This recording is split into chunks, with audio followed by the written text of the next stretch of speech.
필자는 오늘 서론에서 절대적 진리를 부정하는 인간 불신의 현실을 자신에게 적용하는 솔직함을 보여줍니다.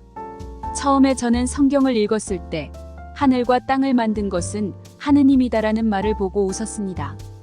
넓은 우주를 누가 만들었다니 그게 말이 되나요? 그런데 이 선고를 수백 명에게 읽어주니 거의 99.9%는 믿지 않았습니다. 그런데 제게 믿음을 준 것은 바로 성경의 예언 성취였습니다.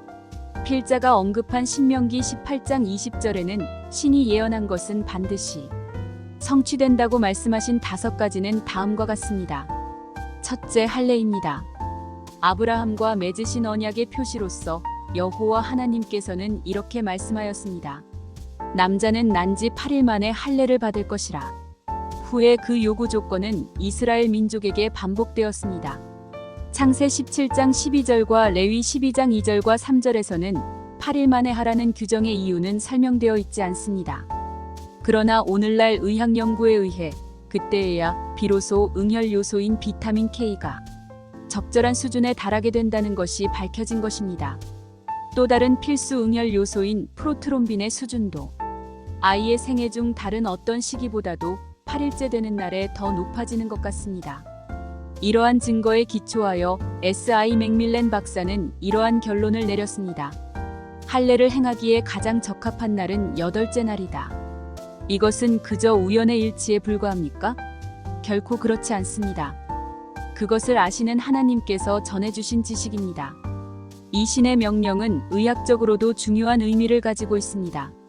할례는 신체적으로 청결한 육체를 유지하도록 하는 의학적 이점이 있습니다. 또한 의는 하나님의 지혜와 인간의 건강에 대한 깊은 이해를 보여주는 것으로 이는 성경이 우리의 신체적, 정신적, 영적 건강에 대해 어떻게 깊은 통찰력을 제공하는지를 보여줍니다. 부가하자면 할례된 남성은 포피스 아래의 불순물을 제거함으로써 개인 위생을 유지하는 데 도움이 됩니다. 먼저 요로 감염 감소됩니다. 할례된 남성은 비할례된 남성에 비해 요로 감염을 덜 겪습니다. 성병이 감소하게 되는데 할례는 특정 성병, 생식기암, 특히 HIV의 위험을 감소시킬 수 있습니다. 피부 문제가 예방됩니다. 이는 포피스가 너무 좁아서 자연스럽게 당겨지지 않는 경우 포피스 협착증 등의 문제를 예방할 수 있습니다. 물론 이 의식은 율법 시대 이후엔 폐지되었습니다. 둘째, 성경에는 예수의 사망 시 로마 황제가 언급됩니다. 다니엘 11장 22절에는 티베리우스 황제 때 예수의 죽음을 600년 전에 예언하고 성취되었습니다. 의는 성경의 예언력을 입증하는 또 다른 사례입니다.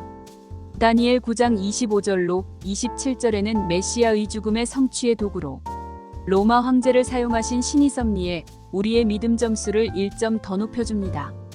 셋째, 히틀러가 나옵니다.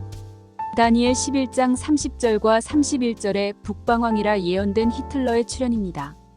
1930년대와 특히 2차 세계대전 중에 독일에서 나치당이 정권을 잡자 히틀러와 그의 지지자들은 하느님의 백성의 활동을 금지했습니다. 의는 성경이 역사적 사건을 어떻게 정확히 예언했는지를 확증합니다. 넷째, 타조의 새끼사랑 본성 제거가 예언되었습니다. 욥기 39장 14절로 17절에서는 타조의 행동에 대해 이야기하고 있습니다. 밝혀진 학설은 이렇게 말합니다. 보통의 새들은 새끼를 목숨같이 지키는데 하나님이 새들에게 모성애를 주셨기 때문입니다. 그런데 타조는 그렇게 하지 않았습니다. 타조는 알을 낳아서는 땅에 버려둡니다. 그 이유는 지혈을 통해 타조알이 부화하기 때문이라고 합니다. 17절은 이렇게 말하고 있습니다. 의는 하나님의 지혜를 베풀지 아니하셨고 총명을 주지 않으셨기 때문입니다. 의는 아마도 타조가 알을 땅에 낳고 떠나는 행동을 통해 타조가 자식에 대한 사랑이나 보호 본능이 부족하다는 해석을 내릴 수 있을 것입니다. 의는 타조를 창조하신 신의 설명서에 대해 또 하나의 믿음을 더해줍니다. 다섯째, 성경의 이사야 45장 1절에서는 페르시아의 왕 키루스에 대해 언급하고 있습니다. 이 절에서는 키루스가 하나님의 기름 부음을 받은 자로서 하나님의 이름으로 행동하며 앞으로 있을 일들을 이루게 될 것이라고 예언하고 있습니다. 키루스는 바벨론을 정복한 사람으로 알려져 있습니다.